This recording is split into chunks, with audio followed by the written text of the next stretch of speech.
Gunung tertinggi di Indonesia, Karsten Pyramid 4884 mdpl. Ada yang berencana ke sini? Karsten Pyramid 4884 mdpl atau Ndugun-Dugu adalah gunung kedua dalam rangkaian The Explorer Grand Slam yang berhasil saya daki. Tepatnya pada Agustus 2016.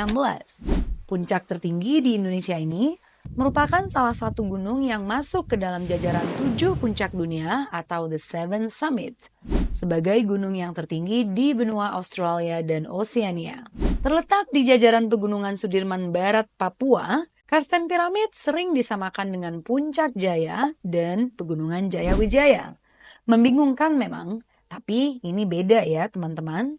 Puncak Jaya 4862 mdpl adalah salah satu puncak di Pegunungan Sudirman Barat yang nama aslinya adalah Enggapulu. Pada tahun 1963, puncak ini berganti nama ke Puncak Soekarno dan ketika pemerintahan Orde Baru berganti nama lagi ke Puncak Jaya. Konon tadinya, pada tahun 1936, ketika para penjelajah Belanda pertama kali sampai di sini, puncak Enggapulu ini masih tertutup glacier seluas 13 km persegi dan dianggap sebagai puncak yang tertinggi dengan perkiraan ketinggian mencapai 4.907 mdpl.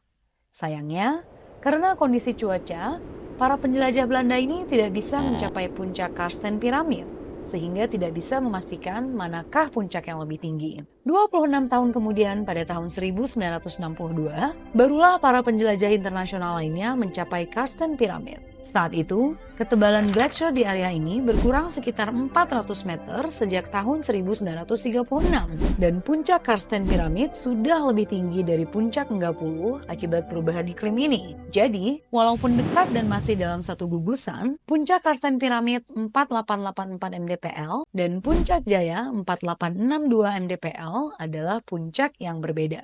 Nah, kalau Pegunungan Jayawijaya, beda lagi. Jajaran pegunungan sepanjang 370 km ini terbentang di sebelah timur Pegunungan Sudirman, di mana Karsten Pyramid berada. Puncak tertinggi di jajaran Pegunungan Jayawijaya adalah Puncak Mandala 4760 mdpl atau disebut juga Puncak Juliana. Jadi, beda gugusan ya teman-teman. Nah, balik lagi fokus ke Karsten. Setelah tutup selama 5 tahun dari 2019, bulan Oktober 2024 lalu, akhirnya pendakian ke Karsten Pyramid dibuka. Pada umumnya, akses ke base camp gunung ini ada 2. Trekking melalui hutan belantara Papua, jungle trekking, atau naik helikopter. Saya sendiri tahun 2016 lalu melakukan jungle trekking. Opsi ini memang lebih populer di kalangan pendaki Indonesia. Selain karena harganya yang lebih terjangkau, dengan jungle trekking kita juga akan melalui berbagai terrain berbeda yang indah luar biasa. Mulai dari hutan tropis, padang savana yang biasanya ditemukan di daerah peralihan tropis ke subtropis, hingga kondisi dingin, kering, bahkan es dan salju yang menyerupai iklim subarktik dan arktik ketika mendekati puncaknya. Sayangnya, es glacier di Gunung Karsten ini diperkirakan akan hilang beberapa tahun ke depan akibat perubahan iklim. Sedih banget gak sih? Kedua, opsi dengan helikopter, yang lebih populer di kalangan pendaki internasional karena alasan keamanan. Seperti yang kita ketahui, konflik geopolitik di area ini memang tak ada habisnya. Karena itulah, saat ini per video ini ditayangkan, opsi inilah satu-satunya yang diizinkan secara resmi. Dengan menggunakan helikopter, pendaki biasanya terbang dari Timika ke base camp Yellow Valley atau Lembah Kuning di ketinggian 4.200 mdpl lebih. Kebayang ya jika tubuh tidak disiapkan dengan baik untuk bisa beradaptasi dengan perubahan ketinggian yang ekstrim ini. Hanya dalam 20 menit loh. Bandingkan dengan jungle trekking yang biasanya menempuh perjalanan selama 5 hari dari Suanggama, Sugapa, untuk mencapai base camp lembah danau-danau di ketinggian yang kurang lebih serupa. Tentunya kebutuhan aklimatisasi akan lebih mudah dengan cara ini. Setelah trekking sedikit dari base camp lembah danau-danau atau Lembah Kuning, pendaki akan menghadapi terjalnya dinding utara. Jalur menuju puncak Karsten ini memang sangat teknikal, bahkan dibandingkan dengan Seven Summits lainnya.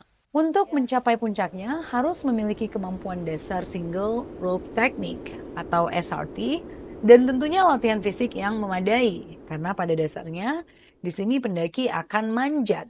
Dari paparan singkat ini, kebayangkan betapa beresikonya gunung ini?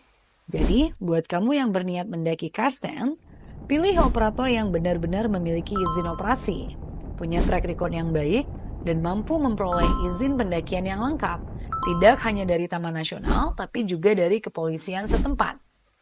Pilih guide yang berpengalaman dan sudah bersertifikasi, serta pastikan mekanisme pertolongan pertama dan evakuasi jika terjadi kecelakaan. Seberapa jauh operator akan bertanggung jawab. Jangan sembarangan memilih operator, karena keselamatanmu akan kamu percayakan kepada mereka. Oke?